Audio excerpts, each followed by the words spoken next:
I'm all ready to go. I'm good to go. Alrighty. Well, hello everyone, and welcome to today's webinar called Closing Time, the 7 Immutable Laws of Sales Negotiation with Ron Hubsher, CEO of Sales Optimization Group, an international sales and negotiation training and consulting organization. This 1-hour online presentation will break down negotiation into a simple to execute process and science. As mentioned, today's host is Ron Hubsher, the CEO of the Sales Optimization Group. The company assists clients in technology, health services, medical devices, financial services, professional services, business services, and manufacturing to accelerate sales by using its patented sales and negotiation methodologies and tools to increase close rates, reduce discounting, accelerate the sales, bring opportunities in as forecasted, and make sure clients can achieve their goals and hit their numbers. Now, just for some quick housekeeping rules on today's session, please note that all of today's attendees have been placed on mute for the duration of the workshop and that you may ask questions throughout using the chat function in your Zoom dashboard. This webinar will be recorded and the recording link will be available after today's session, but will only be available for limited time of 30 days. Now, without further ado, I will hand it over to our friend, Ron. Oh, thank you, Rupin. Thank you. I'm really grateful for setting this all up, and I'm really grateful for everyone who's on the line. If you want, I always look at this as the beginning of a relationship. So at some point, either during the presentation or now, you can connect with me on LinkedIn anytime. I'm always delightful, and we always post stuff that you might find useful for your career. And I'm really grateful for you guys participating. Rupin, can we advance a slide? So I want to ask you guys a question. What are your biggest negotiation challenges? Why don't you type it into the box? Tell us what some of your negotiation challenges so we can tailor this and make this perfect for you.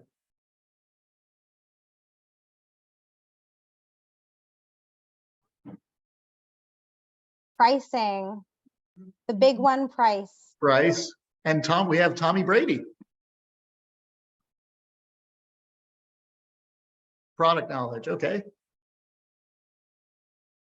Cheaper down the street. Rupin, do you want to read some of the responses that we're getting? Hesitation with change, loyalty, fear of losing out, supply chain issues, giving in, loyalty to current customers, coming to a common ground, availability and supply.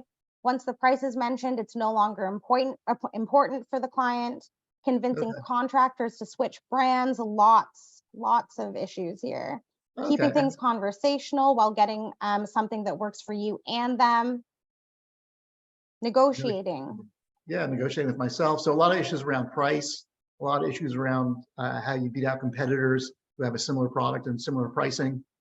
And it seems like we have a lot of issues that we can help solve here today. So I'm excited to get started. Rupin, can you advance the slide? So just about us, I'm Ron Hubsher. I run a company called the Sales Optimization Group. We serve companies worldwide. We do sales and negotiation training and consulting. We're dedicated to your success. We have clients like Google, ADP, Oracle, a lot of household brands. We do work in financial services, DocuSign. If anybody uses DocuSign, they're a client of ours as well, just sort of as an example. And I'm really excited. If you guys want to, after this webinar, if you want to pursue a relationship with us, we'd love to have one with you.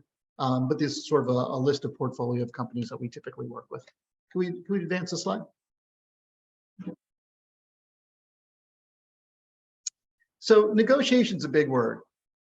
It's like saying, hey, I'm good at math. Well, what does that actually mean? Are you good at addition, subtraction, calculus, differential equations? They're all different types of mathematics. And the same is true of negotiation.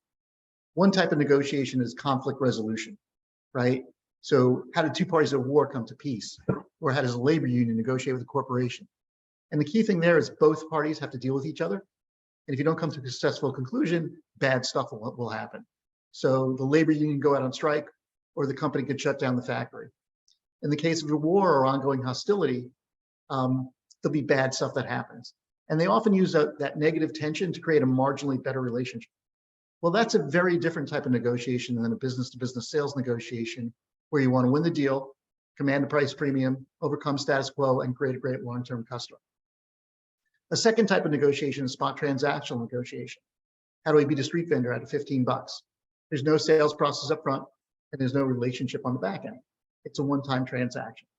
And then that again is very different from a business-to-business sales negotiation. So it's really important to understand that there are different types of negotiation. One is conflict resolution, one is spot transactional negotiation, and another is business-to-business sales negotiation. And the really interesting thing is if you try using spot transactional negotiation tactics or conflict resolution tactics to business-to-business sales negotiation, you'll often do more harm than good. If, on the other hand, you learn a business-to-business sales negotiation paradigm, you'll be able to use them, it's backwards compatible. You'll be able to use them for spot transactional negotiations and for conflict resolutions very effectively. And just by knowing those three different types of negotiations, you'll be ahead of 95% of the negotiators out there. Does that make sense? Understanding the three, type in the chat box, understanding the three different types of negotiations, spot transactional, conflict resolution, and business-to-business sales negotiation is three distinct type of negotiations. Does that make sense to people? Type in the chat box. Very clear. Lots of yeses all around. Lots of thumbs up, Ron. So already you guys are in the top 95% of negotiators, just knowing the difference between negotiation. So when you hear hostage negotiation or you hear union negotiation, that's a different type of negotiation. So very good. Excellent. Let's go on to the next slide. So the goals today are improve your negotiation strategy, execution, confidence. When you negotiate well, you actually create better agreements for both parties. So people can end up with more value, both parties end up with more value at the end of the negotiation than the beginning. You create and develop buyers with a larger lifetime value. You increase close rates and you reduce discounting. It's very interesting. Most companies bring us in to reduce discounting and command price premiums. But the bigger effect is once you learn how to negotiate well, you start selling better in the beginning. So your close rates actually increase. It'll help you accelerate the sales velocity, and you can make negotiation a core asset, not something that you fear. The best of all, there's nothing theoretical and laws you can put into use immediately. Can we go on to the next slide, Rupin, please? And today's session is all about you. I want to thank you guys. I want to thank the CPSA. Rupin did an amazing job. Nick Kilmartin does an amazing job there. A really great organization, and you should be all glad that you're members. And I want to thank you all for taking time out of your busy day. And I want to thank the CPSA for putting this on. Can we advance to the next slide, please? So negotiation strategy affects you, the sales executive. One, it maximizes your sales effort. Two, I always think it's a confidence and a mindset. If you're used to negotiate, if you're used to discounting, it becomes sort of a standard and a mindset issue. It's like, oh, I can never get full asking price. I always have to discount 10, 15, 20%. And it becomes a self-fulfilling prophecy. And then I always think there's a big credibility issue. You go through a long involved sales cycle and a long sales process, right? And you want to show you're credible and people can trust you. And what happens to your credibility when you say, hey, I gave you a fake price when I thought you'd be foolish enough to accept. This is the real price I can offer you. How does it affect your credibility? And how important is credibility in the sales cycle? It's everything. So when you discount, the paradox is it erodes your credibility. Out of these three items, which ones do you think are most important for your business in negotiating well? You want to type in the chat box? Brian, great. Brandon, great. Confidence, credibility. Love it. You guys are great. This is awesome. Excellent. And everyone always thinks about negotiation strategy being really effective to maximize your sales effort, which it absolutely does. But the other two are really important, and maybe even more so. Let's go on to the next slide. And it's really important that you negotiate well for your buyer. So when you negotiate well with the buyer, it helps the buyer fully understand the value of what you're offering. It allows the buyer to solve his or her problems, and you really understood what they did through discovery. And then you create a great platform for ongoing relationship. If you start a relationship discounting 30, 40%, that's going to be the basis for which you're going to start all your relationships moving forward. If you have a relationship based on value of how we're helping your organization and what we're doing for you and creating the value for that company, you'll have a great ongoing relationship. Let's go on to the next slide. And here's the impact that discounting may be having upon you. If you discount 10%, you're gonna have to work 11% harder to make up that revenue shortfall. Based on a 40-hour work week, and I don't think a lot of people are working 40 hours a week these days, that's an extra 4 hours per week, half a day, Saturday or Sunday. If you discount 20%, you're gonna have to work 25% harder. Based on a 40-hour work week, that's an extra 10 hours per week. That's your day, Saturday, Sunday, and a couple of days, Saturday or Sunday, your choice, and a couple extra hours during the week. If you discount 30%, you're gonna have to work 43% harder. That's an extra 17 hours per week. That's your whole weekend and a couple, three extra hours or a couple extra hours during the week. And you don't even get into 40% discounting, because at 40% discounting, you're gonna have to work 67% harder. That's an extra 27 hours per week. That's 3 full days on top of your full-time job. And these numbers only get worse when you consider the average person these days working 50, 60 hours a week. And it doesn't even begin to address the revenue impact. I think this is, by the way, this is straight mathematics. So if you don't understand the slide, I can discuss it with you later. But do people feel the pain of the slide? Just type yes or no if you feel the pain of the slide.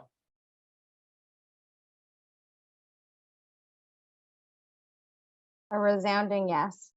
Okay, perfect. So when you learn how to negotiate well, we just talked about the hours. We didn't even talk about the revenue and your personal income. When you negotiate well, it's like getting a time machine and a money machine. And who wouldn't want that? Can we go to the next slide, Rupa? So is maintaining margin important to you guys? You type in the chat box really quickly.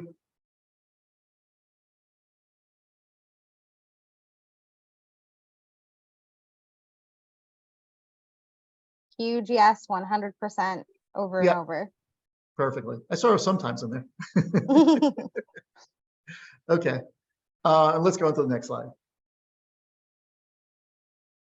And is discounting an isolated event?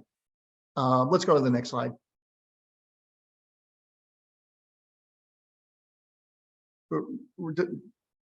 So discounting is not an isolated event. Why? Prospects talk, people move from company to company, companies buy other companies. And what happens the next time a client wants to buy from you? If you give a 20% discount, 20% is going to be becoming the price that they start negotiating from in all future opportunities. And it really hurts the lifetime value of your company. Next slide, please. So really, there's 2 things you need to do to negotiate well. The first is you have to put a strong sales effort in. A strong sales effort creates a potential to negotiate well. If you combine that with a strong negotiation plan, you'll capitalize on the potential. If you have a weak or non-existent plan, you'll squander that potential. But there's no magic or abracadabra I can tell you today that'll make up for a poor sales effort. A strong sales effort is absolutely critical to negotiate well. So strong sales effort, strong negotiation plan, success. Strong sales effort, weak negotiation plan, not so successful. But there's nothing I can tell you today that'll make it for a poor sales effort. Does that make sense to people on the call? You want to type in the chat box, yes or no?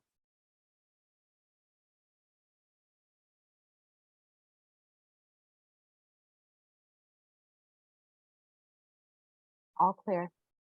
Okay, perfect. And let's go on to the next slide. And here are some of the things we consider the elements of a really strong sales effort. The first is you have to be the buyer's #1 choice. You can't discount your way to #1. The only way you can discount your way to #1 is if all the competitors vying for the same piece of business have done an equally poor job of selling. And then it becomes a quick race to the bottom. And are we ever going to want to win that race to the bottom? Probably not, right? And we always talk about companies don't buy price, they buy risk. And if in your sales process you can show you the least risky solution, you've earned the right to command a price premium. And risk comes in 2 forms, business risk and personal risk. And you want to lower both those risk profiles. And in fact, in every sales that I'm working on, if there's multiple buyers, I have a list and I say, what's the buyer? What's their role? And I go, how do we lower their business risk? And then how do we lower their personal risk? So personal risk may be, hey, I need to get home, or I have to get this report in by 5 o'clock on Friday, right? So I can spend time coaching my son or daughter's softball game. And I want to know not just the business risk reasons, but also the personal risk. You want to have a quantifiable, agreed upon ROI or cost justification for doing this. You want to know the business problem solved. You want to know the personal benefits to the decision maker. Again, I always make that list. And it's sort of like, one thing that Joe really wants to do, he loves coaching his daughter's basketball game on weekends. And he has to get, he has to have a Saturday off, or he likes doing it on Wednesday afternoon. We have to make sure his Wednesday afternoon are free, or Mary or Jane or whoever it might be. We want to know those things as well. You want to make sure the decision makers are strong champions, and you want to be able to articulate the cost of no action. So if they don't take action, and status quo is oftentimes our biggest competitor, you want to be able to really talk about, hey, how this system actually pays for itself. Here's the consequence of not hacking. This is what it's costing you by not taking action. So you want to have a compelling reason to move the sale forward. You want to make sure the prospect knows your competitive advantages. So it's not enough for you to sort of lay them out and say, oh, here's why we're better, or here's what we offer. I say, hey, why do you like us? And let them articulate it back. You want to know the buyer's compelling reason to move forward with the sale. You want to know the ideal go live date, or when do you need this by, right? Because then you can work back and say, hey, if you need this by April 15th, well, we have to sign the contract, we have to work back, we have to get it implemented, we have to get your team trained, we have to go through legal, and then you really shorten the sales cycle. And this is the biggest one to me. I always want to feel comfortable with premium pricing. Yeah, I know my proposal has 20, 30, 40% cost. It's going to be 20, 30, 40% higher cost, but we're so well worth it. The value we deliver to you is so well worth it. It's a steal and it's a bargain. Does this make sense? Is there anything you would add to this? Anybody have anything they would add to this on a superlative sales effort? Feel free to type in the box.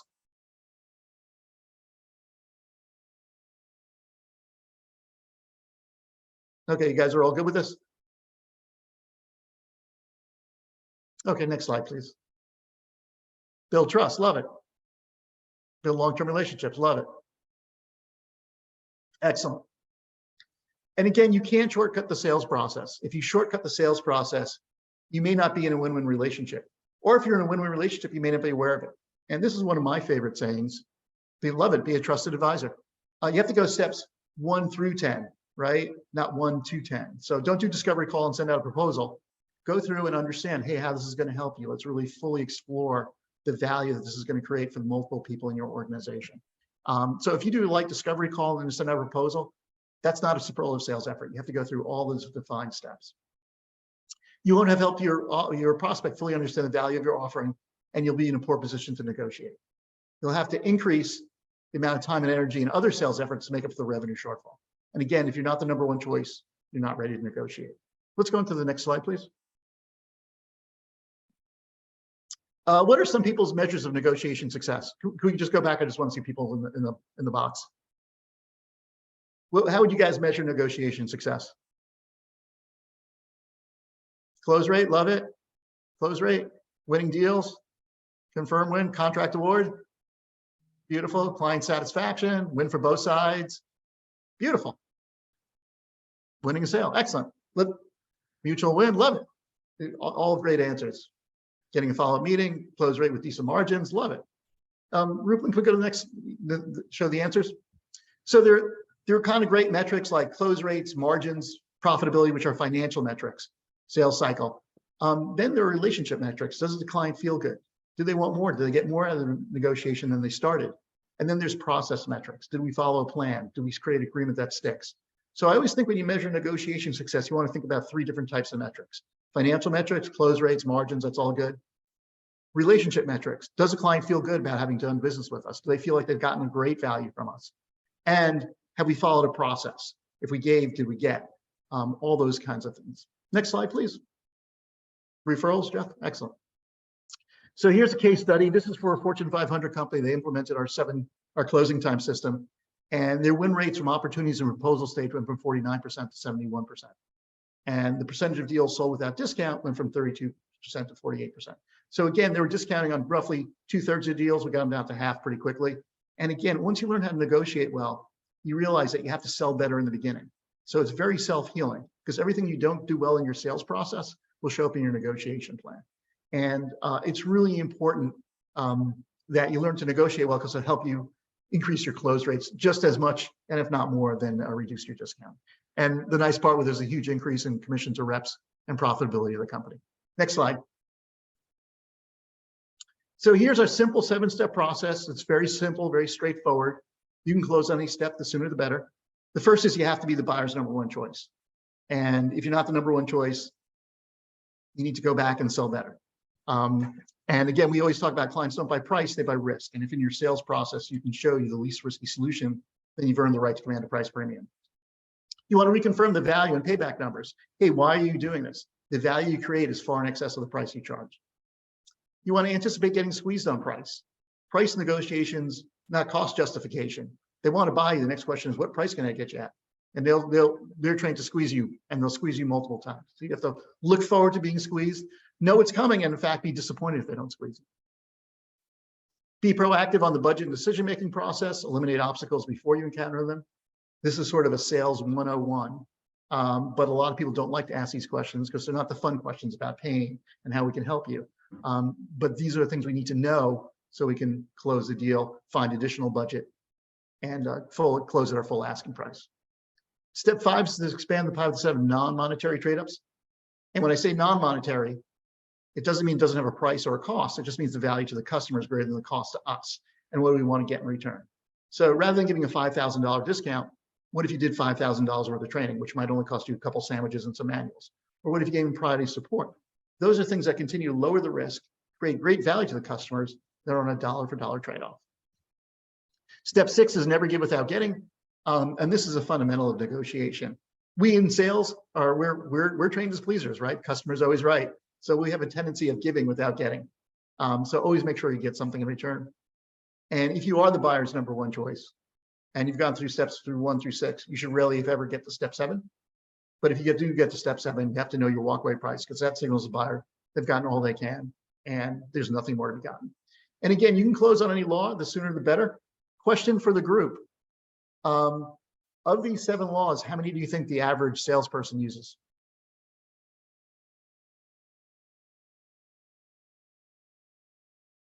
Two to three, many threes.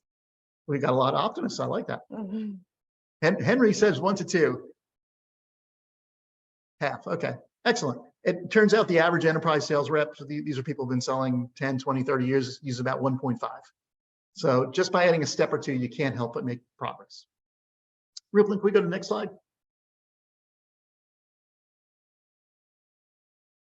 So the number one mistake 94% of salespeople make in negotiation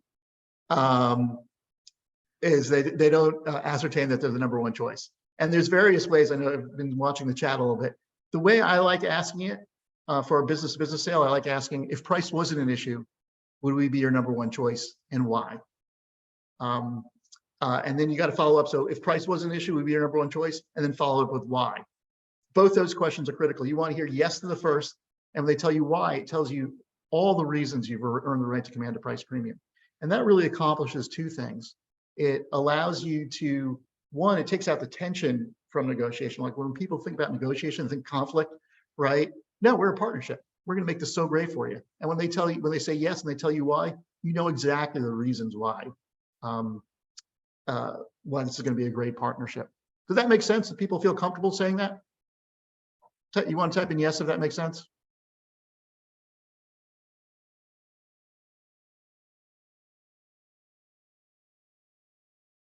Great. And there are various ways. Another way you can ask the question, I don't like using this one as much. There are 2 other ways. Hey, all things being equal, would we be your number one choice and why? And also, if all systems were free, which one would you choose and why? I like the first one much better than the other 2, but I just want to give you a portfolio of things. And if they answer no, you want to find out why too, and then go back and address your shortcomings. And I would say, dear Mr. Customer or Ms. Customer, I failed you. I need to do a better job. Let's go back and re-examine what your needs are, because I know we're the best solution for you. Great. Ruthlin, next slide, please. You have to be the buyer's number one choice. You can't discount your way to number one. The only way you can discount your way to number one is if all competitors vying for the same piece of business have done an equally poor job of selling. And then it becomes a quick race to the bottom, and you don't want to win that business. Let's go on to the next slide, please. And people don't buy price, people buy risk. And risk comes in 2 forms, business risk and personal risk. And you really want to define in your sales process what makes your company the least risky solution from a business and personal point of view. So just let's do a real quick exercise. Just think about your business for a minute. And sometimes it may be just hard, but think about how you lower that buyer's risk than your competitors. What are the things that you do? And often it's not about the product itself. Products over time become pretty commoditized, the product in and of itself, but it's oftentimes the service around that product. Rarely, there are some businesses where, square wheels versus round wheels, okay, definitely get the round wheels where the product advantage is so great. But there are other businesses where it's not the product advantage, it's the we. So let's go on to the next slide. Okay, people are already putting it in, managed supply. Rupalin, you want to read some of these? Respond quickly to questions, good reviews. Rupalin, sure. you want to read some of these? Sell the knowledge, not the price. You cannot be everything to everyone. Pick and choose your battle and fight for the win. Responsiveness, experience, increase your uptime. Love it. be the problem solver, Love it. Syndicate it. Okay. syndicate it, consultative selling, Love it. Angela, love it. risk guarantees. Love it. Support team. And one of the things that I really love about these answers is none of this has anything to do about the product. It's really about how we lower the risk to the customer of our product, right? So it's not saying, hey, my product is better, shinier, and newer. It's about how we're going to make this more successful for them. Be there. Love it. So I often think about it. It's not the product itself. It's the we of the organization that lowers the risk. Can we go to the next slide, please? And let's go. And here's just sort of an example: integrity of people, our professionalism, extreme flexibility, reliability, customer focus, and speed. Those are kind of things you can always sort of differentiate across. Do the next slide, Ruplan. And whatever competitive advantages that you have, you as a sales rep are the ultimate competitive advantage. The confidence of the rep, the confidence of the brand, the ability to tie risk to business risk and personal risk. And that's why a lot of people talked about trust, right? Building trust as part of the excellent sales process. And I always think you are the ultimate, as a salesperson, you are the ultimate differentiator. You are the ultimate competitive advantage, because you can take a superior product with an inferior sales rep and they'll do terrible. And you can take an inferior product with a superior sales rep and they'll do great. And if you have products that are about equal, it's always the superlative sales effort. So there was a study done, and they said for an executive to make a yes decision, what percentage of the quality of the company play, what percentage of the quality of the product play, what percentage of the quality of the sales effort. So it's company, product, sales effort. For an executive to make a yes decision, what percentage do you think the quality of the sales effort play? People want to type in the chat. 75, 75, 70. 80, 75. I'm loving this. 99. All right. 65. Love it. 60. Beautiful. 90. I love it. You want to reveal the answer? It was 71% of a yes decision was based on the quality of the sales rep. So you should always be the buyer's number one choice based on the quality of your sales effort. So understanding being the buyer's number one choice is completely within your control. Next slide, please. This is, if anybody has been to our website, this is Jeff Knapp. We had a $600 million success story with Jeff. And Jeff sells hard disk drives. And a hard disk drive can be the most commoditized product in the world if you let it. There's only two things or three things that you need. It's, think of your computer or your hard, your computer. You need a drive, right? They ask, what's the form factor? So I need a 3.5-inch drive, or my apologies, I should be able to convert that to centimeters, maybe like a 10-centimeter drive. And how many gigabytes of information do you want to store on that? So they, 500 gigabytes. And then what's the price? And there are really four, great manufacturers. There's Western Digital, Seagate, Hitachi, Toshiba. There's really high quality manufacturing. Well, Jeff took our training and he said, hey, I'm not selling to be the buyer's number one choice. And by the way, a hard disk drive is an amazing piece of technology. They say it's like riding a supersonic rocket 1 foot off the ground over rocky terrain. It's just really amazing technology. But yet it goes for less than a pair of Nikes, which is interesting, right? So Jeff said, hey, I'm really not selling to be the buyer's number one choice. I don't understand my buyer's risk profile the way I want it, or the way I understand it, that I need to. So he was selling to a gaming manufacturer. And he said, hey, what are the issues? What are the problems that you foresee? And he goes, well, the product manager said, there's two things. One, it's a game, so the hard disk drive gets banged around a little bit more. And when they go on the fritz, people are unhappy. So he goes, we need a little more robust disk drive that can handle more banging. And he goes, okay, that's no problem. It's sort of an inert gas that goes above the hard disk drive. So they could change that. And they said the other thing that's really important is we can't afford to run out of stock. If we run out of stock, we can't produce enough machines and hit our numbers. And many disk drives, by the way, are made in Thailand. And there was a flood in Thailand and people couldn't get them. So what Jeff said was, hey, I'm going to do two things. We're going to make a more robust disk drive. And we're going to put safety stock around all your manufacturing facility. Now, in his business, it's not winner take all. it's winner gets 70, 75% of the business, second place gets 20% of the business, and third place gets 5% of the business. So Jeff was able to move from second place to first place, which meant about $660 million of revenue, and at about 1/3 gross margins was about $220 million of EBITDA, just sort of as an example. You can see the success story on our website. But that's sort of the example of being able to understand the buyer's business risk and personal risk, and then making a big move based on that. Does that make sense? Show of hands. You guys want to type in the chat box if that made sense to you?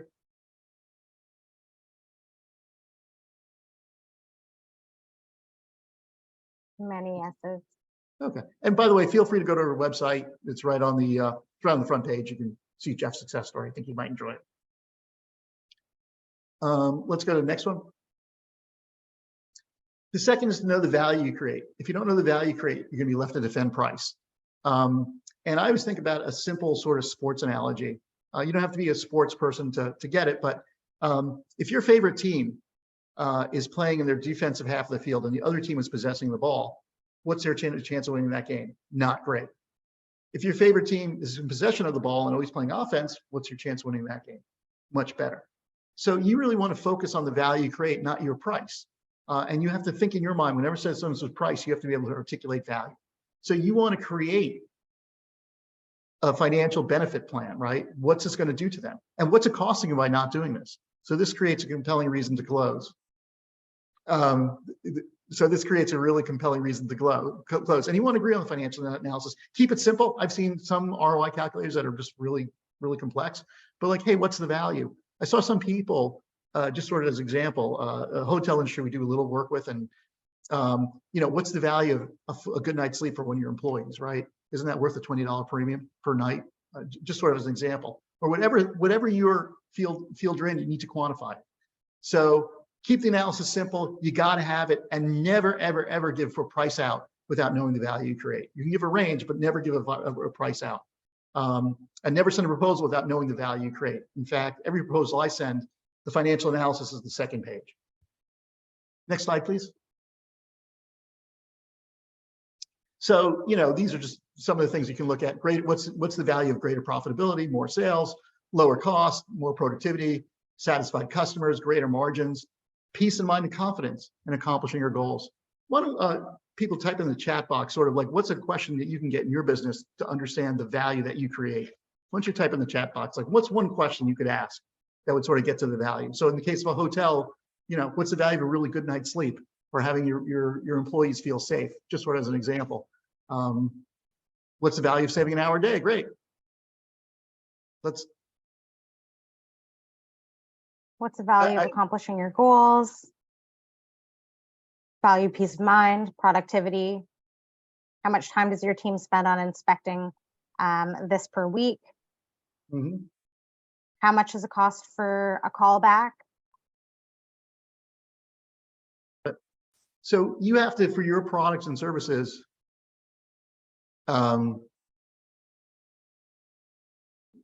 I got a Zoom quit unexpectedly, so hopefully that didn't happen. But I think we're okay. Okay. Right. What's the value of comfort and luxury? So you have to ask these questions just sort of in your discovery, right? What are these things? What's important to you? So you can sort of quantify them. You may or may not. And really important, when people talk about price, you have to go, I got to talk about value, because I'll get my price put down to nothing, right? Reflect back on value. This is why we're doing it. Ruben, next slide, please.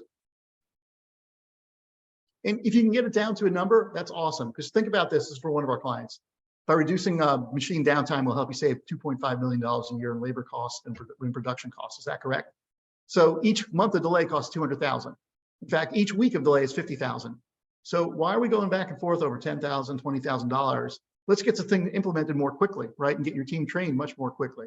So it really creates a compelling reason to move forward with the sale. Now, you may not be able to dollarize it, but these are the things you want to do, or you want to get a ballpark. A really productive employee is worth so much more, just sort of as an example. Next slide, please. And know this, there'll always be someone who will do it cheaper, right? But what's the cost of doing it cheaper? And we always want to think about that as well. Next slide, please. Law 3 is anticipate getting squeezed on price. Price negotiation is not cost justification. They want to buy you. The next question is, what price can I get you at? And they're trained to squeeze you. And you have to look forward to it, know it's coming, and be prepared to resist squeezes. And the analogy we use is, if I gave you a wet towel, and Rupalin, if I give you a wet towel and I said, squeeze this towel, and for every drop of water, I'll give you $1,000. How many times would you squeeze that towel, Rupalin? I'd squeeze it nonstop. Exactly. And when would you stop? Until I couldn't. Until you couldn't get any more out of it. Yeah. All right. Who would squeeze the water until they couldn't get any more out of it? Show of hands, just type in the chat box, yes. Many people can relate. Okay. Now, Rupalin, if I gave you a dry towel, how many times would you squeeze that towel? I wouldn't put the effort in. Okay, well, I'm a native New Yorker, so I always think there's something up. But even in New York, it would give up after 1 or 2 tries, right? So you have to look forward to it and anticipate it. And I always call, you have to be the dry towel. So when it comes to negotiation, they're going to squeeze you just to see what happens. And the more you appease, the more they will squeeze. So you have to resolve to be the dry towel. Let's go to the next slide, Rupalin. So look forward to it, know it's coming, be disappointed if it doesn't happen, right? You have to change your mindset. The more you appease, the more they squeeze. You have to be the dry towel. So like, hey, I sent out a proposal. I know they're going to squeeze me 3, 4, 5 times. How am I going to resist squeezes? Let's go to the next slide. You can talk about the business problem solved, some of our unique competitive advantages. These are ways you're giving a nice, polite, face-saving way, refocusing back on value. Personal risk to the decision maker. You mentioned that getting that forecasting report in took you all weekend, cause you to miss coaching your daughter's softball game, just sort of as an example. How we lower the risk. What's the cost of no action? What's the positive impact of the solution? Current inefficient processes, ideal go live date. Look, we need to get this all signed and done so we can hit your ideal live date. And again, you want to be prepared with at least 7 different ways to resist squeezes and look forward to it. And I always say, learn to love the squeeze and know it's coming. And in fact, be disappointed if they don't squeeze you a bunch. So, Aaron, thank you for that kind feedback, by the way. Next slide, please.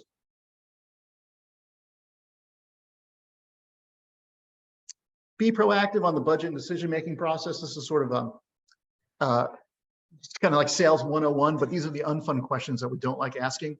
And if you don't know them, you're bound to get hit by, hey, we have to go to procurement, or we have to get this person involved, or there's an extra person, and they want more discount. There's a whole bunch of things, obstacles that you want to remove before you encounter them.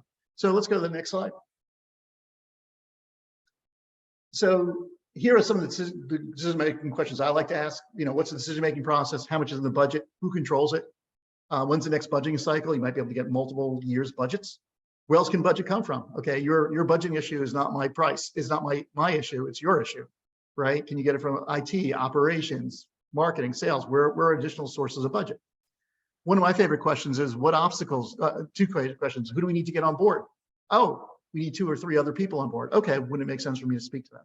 What obstacles can get in the way, right? I always think that's a really good question, because that actually puts us on the same side of the table. And then I always think about, are there competing priorities or projects? So is there any questions you would add to this? Just anybody have an extra question they would ask?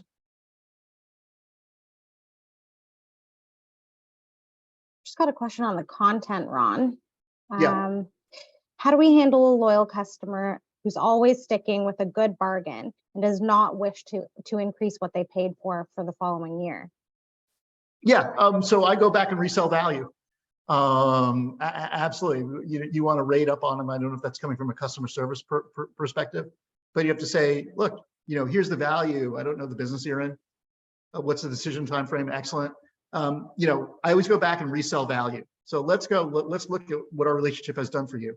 So through our relationship, we've saved you $2 million or $10 million or whatever the number is, right? Isn't that worth, the increase, right? And with an increase, you're only talking about the delta, which is nice, and a nice way of putting it. So for an extra $10,000 a year, $20,000, $100,000, we're saving you 20 million or 10 million or 5 million. So you always go back and sell value. That's the way I always look at it, right? These laws never change, and they're written in the order of importance. So, hey, what do you like about us? Great. What kind of positive impact have we had on your business?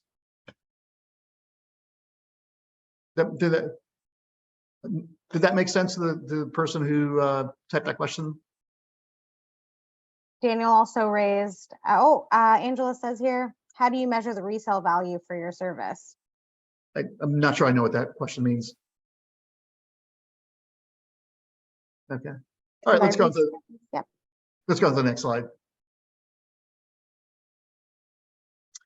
Expand the pie with a set of non-monetary trade-offs and never give without getting. And I say non-monetary, doesn't mean it has a cost or a price. It just isn't a dollar. It's not a Canadian dollar or a US dollar coming out of your pocket. And what do we want to get in return? So just sort of an example on the next slide. Right, you may offer training. If it's web-based training, it really costs you nothing other than the presenter's time. And that training might be worth $1,000, $2,000, $3,000. So let's just say someone says, hey, I need a $5,000 discount. You can even go, hey, I'll do better than a $5,000 discount. I'll give you $10,000 worth of additional training. Isn't that a better agreement? Doesn't that continue to make, doesn't that continue to lower the risks to the buyer, and it's not a dollar for dollar discount? And if it's live training, it's going to cost you some sandwiches and some manuals. And they're also investing in their time, right? They're coming out, they're staying on site, they're doing a lot of nice things. So always think about where you can substitute non-monetary trade-offs that expand the pie, continue to lower the risk, aren't a dollar for dollar discount, deliver more value to the customer and continue to lower their risk. And what do you want to get in return? So does anybody want to think about some of the things and type in the box in your business? What are some things that you can do that aren't a dollar for dollar discount, that continue to add more value to the customer and create a better relationship, so they can end up with more value at the end of the relationship than at the beginning? Then people want to talk about better SLAs. Love it.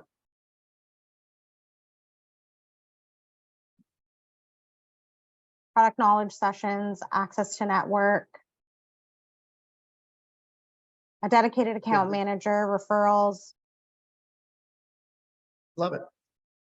Product training, extended warranties, exclusivity. Excellent. And Rupin, I got the unexpected Zoom.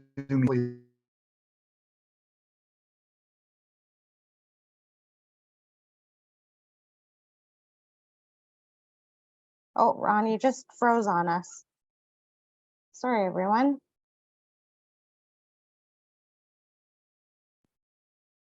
Ron, if you can hear me, you might need to log out and then log back in. We'll give it a couple of minutes, everyone.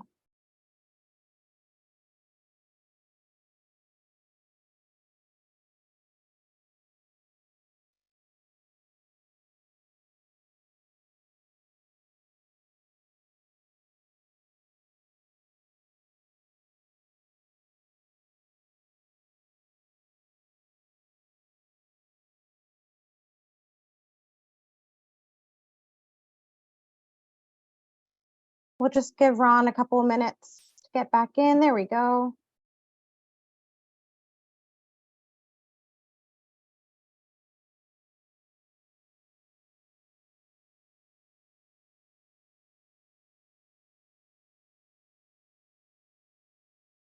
Hi, Ron. Yeah, sorry about that, guys. We're having some Zoom issues. So always think about those creative trade-offs. Access to online services, great. Do you want to go on to the next slide, just sort of as an example? So here's like a kind of a list for one of our clients who's a SaaS company. You know, prior implementation, give them extra months or early start, because usually there's some training and configuration that needs to be done. Extra training, having special qualified people assigned to work on the project, dedicated support, extra support, loan of tools or add-on modules, health checkup, leads or introductions, payment terms and conditions. And the other side, you know, typically want longer term commitment, more product lines, more users, serve as a reference, all kinds of marketing assets as well. So always think about those things that really add more value to the customer. Next slide, please. And step 6 is never give without getting, a fundamental of negotiation. So always make sure you get something in return. If you give without getting, it encourages them to ask for more, because they'll have very little respect for your give. Next slide, please. So for example, if you give a discount, make sure you get something in great return. So you want extra years on case study, or 3 extra years, case study, reference program. And then a best practices is, never discount round numbers. You want to use odd numbers. And the reason why is because when you discount 5%, a savvy buyer is going to know, well, that was random. I wonder how much more I can get from them. But if you discount 4.93 or 3.79, it looks like you went back to finance. They really sharpened their pencils and they came back with a number which discourages them for discounting. Some more best practices on discounting are always make the discount hard to get, even if you know you can do it. Just say, hey, look, I'm going to go to my manager. Let's say Ruplin's my manager. I'm going to go to Ruplin and she's going to oh boy, she's going to take a pound of flesh out of me. And I got to know if I can get you, I'm not saying I can, but if I can get you this 4.93% discount, I got to know that you're committed to doing this deal and putting 2 extra years on the contract. And you have to make sure you get that commitment before you offer the discount. So always make sure that you gain commitment. And also you always want to leave something a little in your back pocket just in case something happens as well. Does that make sense to folks? Type in yes if that makes sense to folks.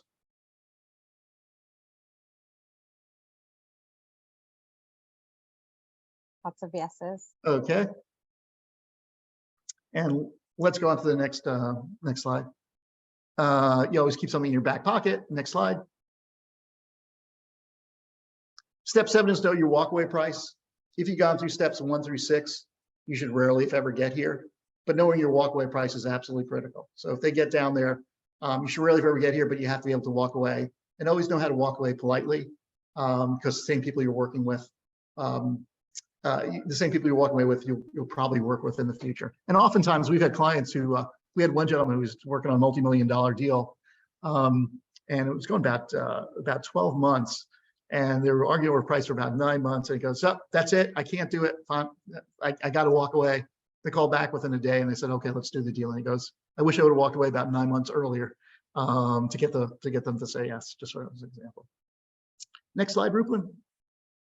So here's a quick summary. Sorry. Oop. Yeah, no worries.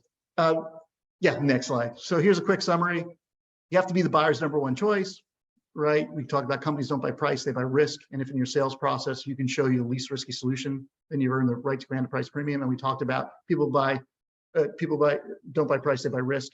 And business risk comes in 2 forms, business risk and personal risk. Then we talked about, hey, if price was an issue, would we be your #1 choice? Know the value you create. If you don't know the value you create, you can be left to defend price, which is going to put you in a defensive position. If on the other hand, you create a value, you know the value you create is going to put you in an offensive position. Anticipate getting squeezed on price, and what kind of towel is everyone going to be? A wet towel or dry towel? Type in the box. Oh, you guys are good, man. You guys are good. You guys are good. Beautiful. Be proactive on the budget and decision-making process. Again, eliminate obstacles before you encounter them. Expand the positive set of non-monetary trade-offs. So think creatively about those things. And there were a lot of really great answers.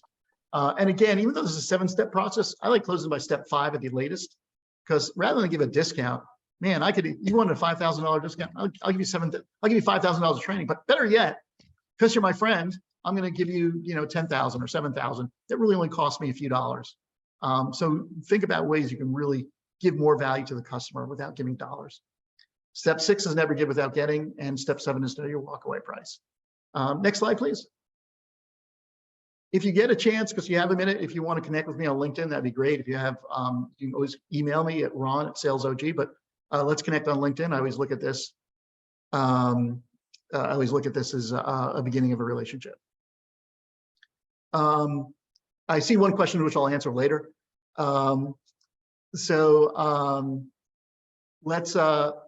Let's go to the next slide, please. So just take in your mind, just write this down. What are the 1 or 2 things you learned today that you'll put in use tomorrow? So why don't we type in take about 15, 20 seconds to think for yourself. What are 1 or 2 things that you learned today that you'll put into use tomorrow? And then you can start putting it in the chat box.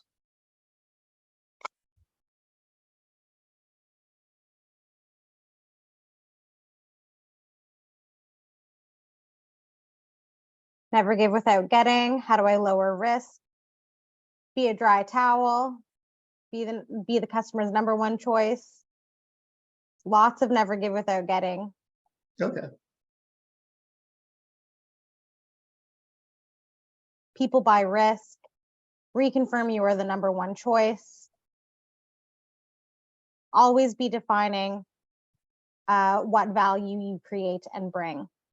Know when to walk away. Know your walk away price. Don't use round numbers. Offer discount in fractions. Beautiful. Focus on Excellent. value and risk, not price. Yep. Don't give anything for free. I love that. No shortcuts. Be proactive in budget decision making. Excellent.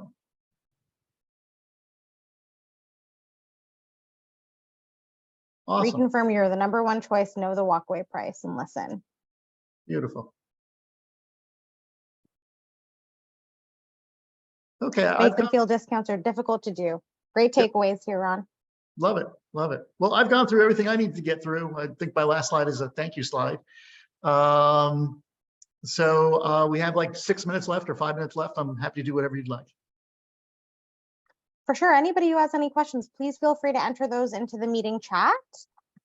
There was one that was entered a couple minutes ago from Mark. If you could go over the 3 types of negotiation again. Yeah, there's 3 types of negotiation. Just knowing that will separate you from most negotiators. One is conflict resolution.